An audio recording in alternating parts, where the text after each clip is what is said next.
कथेला सुरुवात झाली. करावीच लागणारे, संपवावीच लागणारे. घड्याळ पुढे पळायला लागलं. आता 6व्या दिवशी वसुदेव देवकीची कैदेतून सुटका केली. उग्रसेनांचा राज्याभिषेक झाला. बलराम कृष्ण उपनयन यांचा उपनयन संस्कार झाला. मग ते गुरुगृही शिक्षणासाठी गेले. संदीपनी ऋषींच्या आश्रमामध्ये गेले आणि त्यांना गुरुदक्षिणा काय द्यायची. तर मग तेव्हा संदीपनी ऋषींची जी पत्नी आहे ती म्हणाली होती की 12 वर्षापूर्वी माझा मुलगा जो डोहामध्ये समुद्रामध्ये बुडून गेला तो मला द्या. कारण तिला आत्ता समजलेलं होतं की हा साधा सुद्धा नाही आहे, तर हा साक्षात परब्रह्म परमात्मा आहे. भगवंताने तिची इच्छा पूर्ण केली आणि नंतर जरासंधाशी युद्ध झालं. द्वारका निर्माण गमन झालं. काल यवनाला भस्म केलं. आपण बघितलं काल यवनाला भस्म कसं केलं. तो मुचकुंद राजा झोपेतून उठला, त्याच्याकडे बघितलं कारण मुचकुंद राजाला वर मिळालेला होता. आणि मग नंतर बलरामाचा विवाह झाला आणि श्रीकृष्णाची लाईन मोकळी झाली. लगेच मग आमचे देवर्षी नारद नारायण नारायण भीमक राजाकडे आलेले भगवंताचं जे कौतुक सांगायचे ते ऐकता ऐकता एके दिवशी ही खुर्चीवरून खाली पडली. कोण? रुक्मिणी. कारण तिला तंद्री लागली होती. ती कुठे आहे देह भान हरवून बसली होती आणि पित्याला पुत्रीच्या मनाचा वेध घेता येतो त्यांना लक्षात आलं. आणि मग हिने काय केलं, पहिलं प्रेमपत्र ते रुक्मिणीने श्रीकृष्णाला दिलेलं आहे. आता इथे प्रेमपत्र म्हणजे प्रेम केव्हा होतं, जेव्हा काहीतरी माहिती झालं तेव्हा होतं. आणि हे प्रेम कसं आहे, हे देहाचं प्रेम नाही आहे, हे मनाचं प्रेम आहे. हे प्रेम म्हणजे भक्ती आहे. आपणही देवाची मनापासून जेव्हा भक्ती करतो तेव्हा आम्ही भगवंताच्या प्रेमात पडलेला असतो. बघा हा, तुम्ही कधीतरी विचार करा की पोथी वाचता वाचता घळा घळा घळा डोळ्यातून पाणी येतं. कधी कधी जप करता करता डोळ्यातून पाणी येतं. आणि मग हे पाणी काय येतं, तर त्या भगवंताचा विरह, भगवंताच्या एका विचारामध्ये आम्ही इतके दडलेले असतो की आम्हाला पूर्ण संसाराचा विसर पडलेला जातो. आणि हे प्रेम म्हणजे भाव भक्तियुक्त अंतःकरणाने केलेली भगवंताची भक्ती आहे. आणि मग झालं, भगवंतीनी जे सांगितलं त्याप्रमाणे भगवंत आले, त्यांनी तिला नेलं. आणि मग एकच विवाह नाही, मग 8 नायिकांसोबत विवाह झाला. आणि मग नरकासुराचा उद्धार केला. कारण एकट्या कुणाला घेऊन गेले होते, सत्यभामेला घेऊन गेले होते. आणि तिच्या मर्जीने 16,100 कन्यांशी विवाह केला. आता त्या कोण होत्या, त्या सगळ्या श्रुती होत्या, मंत्र होत्या. आणि त्या मंत्रांना ते गृहस्थाश्रमींसाठी असणारे मंत्र होते. म्हणून त्या कन्या म्हणजे कोण होत्या, तर त्या खऱ्या अर्थाने जे वेदांमधले 1,00,000 मंत्र आहेत त्याचं बायफर्गेशन जे केलेलं होतं त्याच्यातलं 16,000 ते गृहस्थांसाठी होत्या. आणि भौमासूर म्हणजे आमचा देह, या देहामध्ये मंत्राला षडरिपून सगळं ठेवणं म्हणजे बंदिवासामध्ये ठेवणं. आणि मग त्यांचा विवाह झाल्याच्या नंतर धर्मराजाचा राजसूय यज्ञ झाला. जरासंध, शिशुपाल, दंतवक्र यांचाही भगवंताने उद्धार केला. सुदामदेवाचं आधी सुभद्रा हरण झालं, मग सुदामदेवांचं चरित्र झालं. आणि कथाकार म्हणाले की आता उद्याचा भाग बघू नंतर, पण आजच्या दिवसाची कथा आपण इथेच थांबवत आहोत.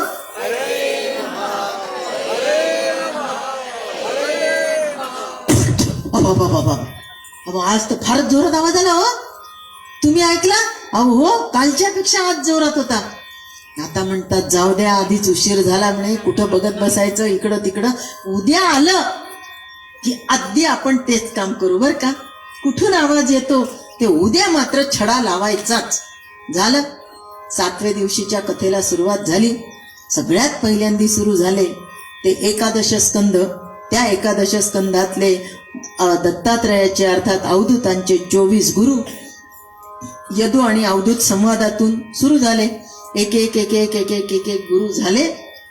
आणि त्यानंतर यदू कुलाला मिळालेला शाप त्याच्याबद्दल सांगितलं. का शाप मिळाला, जैसे ज्याचे कर्म तैसे फळ देतो रे ईश्वर. सांबानी खोट्या खोट्या साड्यांच्या घड्या ठेवल्या होत्या. काय होणार हिच्या पोटी, मुसळ. मुसळ काय करणार, यदुकुलाचा विध्वंस करणार. त्याप्रमाणे झालं. श्रीकृष्णांचं निजधाम गमन झालं आणि आता उद्धवाला उपदेश दिला. परीक्षिताचा देह त्याग झाला. नारदांची भक्ती भेट झाली. सनत कुमार नारद यांची भेट झाली. भक्तीचं प्राकट्य झालं. गोकर्णाचं महात्म्य झालं आणि अखेर तक्षकाने दंश परीक्षितीला केला आणि परीक्षितीला मुक्ती मिळाली. आत्ता याच क्षणाला सगळेजण आतुरतेने वाट पाहत होते की कालच्या सारखा फट्ट आवाज येणार, पण आज आवाज आला नाही. तर आज त्या वेळूतून एक साक्षात दिव्य पुरुष समोर आला आणि तो नुसताच समोर नाही आला तर तो भागवतामध्ये येऊन विलीन झाला. हरये नमः, हरये नमः, हरये नमः. का?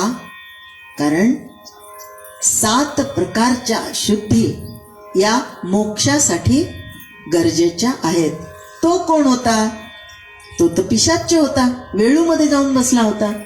मग सगळ्यांनी विचारलं की त्या पिशाच्याला मुक्ती मिळाली, आम्ही एवढे सगळे ऐकत आहोत, आम्ही तर देहात आहोत, मग आम्हाला का नाही मुक्ती मिळाली?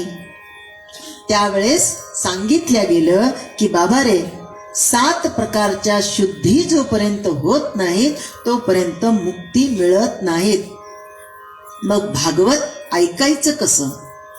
भागवत ऐकताना व्रतस्थ राहावं लागत असतं. मग व्रतस्थ राहताना एकेच ठिकाणी बसायचं, जागा बदलायची नाही, आसन बदलायचं नाही. आणि भागवत नुसतं ऐकायचं नाही, तर जे ऐकलं त्याचं मनन करायचं, चिंतन करायचं, निधी ध्यासन करायचं. मग सगळेजण म्हणाले की शुद्धी शुद्धी शुद्धी. त्या पिशाच्यानी कोणत्या प्रकारची शुद्धी केली होती म्हणून त्याला भगवंताशी एकरूप होता आलं?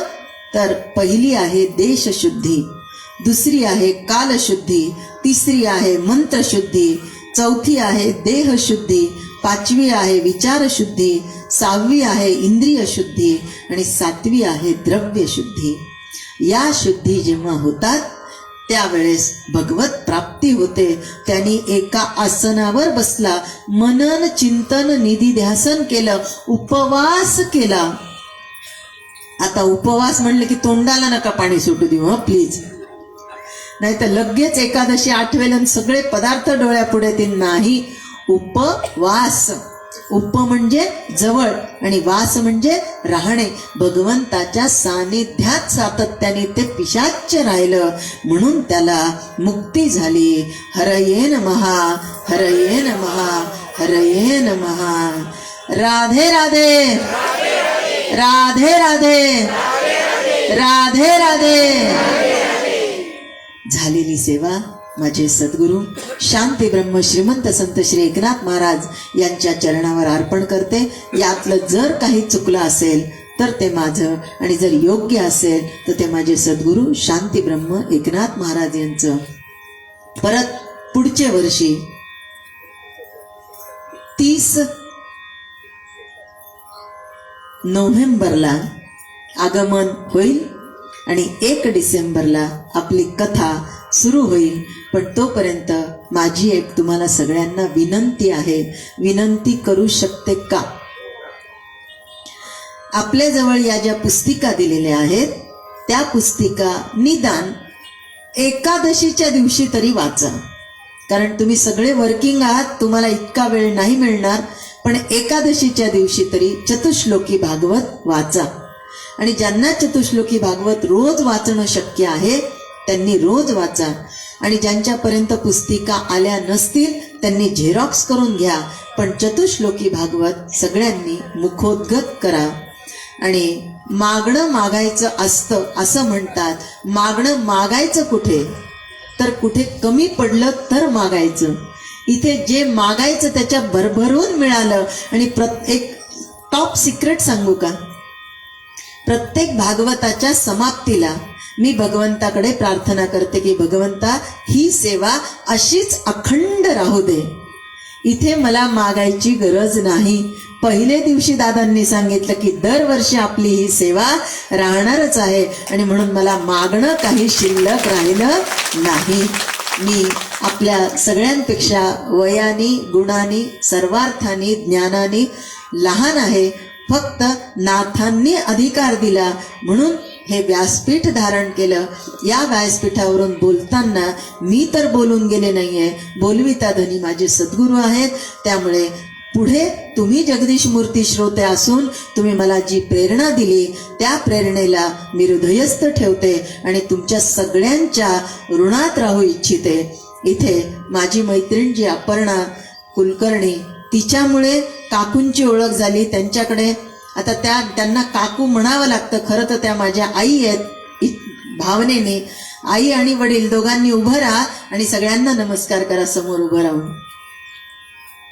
यांच्यामुळे खरं तर ओळख झाली ती दादांची आणि दादांनी ती ओळख कायम ठेवली. मामा सुद्धा आमचे भागवताला आले होते आणि मामांचा हा खूप मोठेपणा आहे की स्वतः भागवताचार्य आहे, रामायण सांगणारे आहेत, इतकं सगळं ज्ञान आहे. 4थी पासून त्यांना ज्ञानेश्वरीचं पारायण करण्याचा योग आलेला, तरी आमचे मामा भागवतासाठी बरोबर काय म्हणायचं त्याला तत्पर राहिले. एकही क्षण त्यांनी आपला याच्यापासून दुसरा केला नाही. माझा अधिकार नाही पण माझी इच्छा आहे, मामा तुमचा सत्कार करायचा आहे. मला सत्कार करण्यासारखं माझ्याकडे काहीच नाही. जे तुम्ही दिलं तेच मला तुम्हाला द्यायचं आहे. फक्त 1 मिनिटासाठी स्टेजवर या, माझी इच्छा म्हणून करते.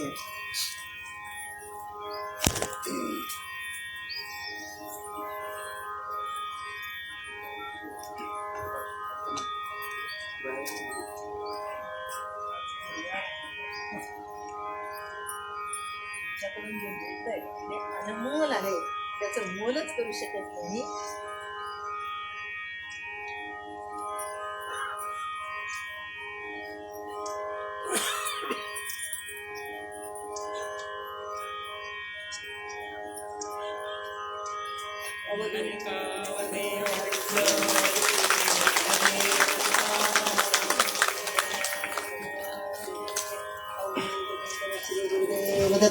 दत्तात्रय जनार्दन श्री एकनाथ महाराज की जय.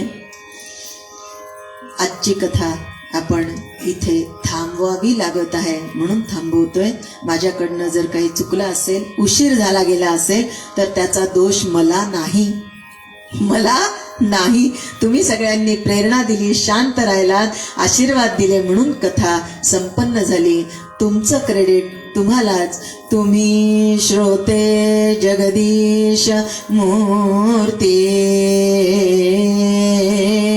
तेथे माझी व्युत्पत्ती कीर्ती. बुद्धिहीन अल्पमती सलगी करीत असे. म्हणून विरह हा गरजेचा आहे. भगवत प्राप्तीसाठी जसं मिलन गरजेचं आहे तसा विरहही गरजेचा आहे. यानंतर जेव्हा आपण भेटू तेव्हा आणखीन जास्त आत्मीयतेने भेटूया. गोपाल कृष्ण भगवान की जय. धन्यवाद ताई.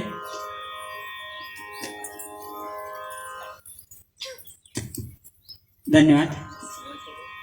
आज खऱ्या अर्थानं ही भूमी पावन पुनीत झाली, कारण संत दर्शनी हा लाभ पद्मनाभ जोडी याला पद्मनाभपणे या ठिकाणी जोडला.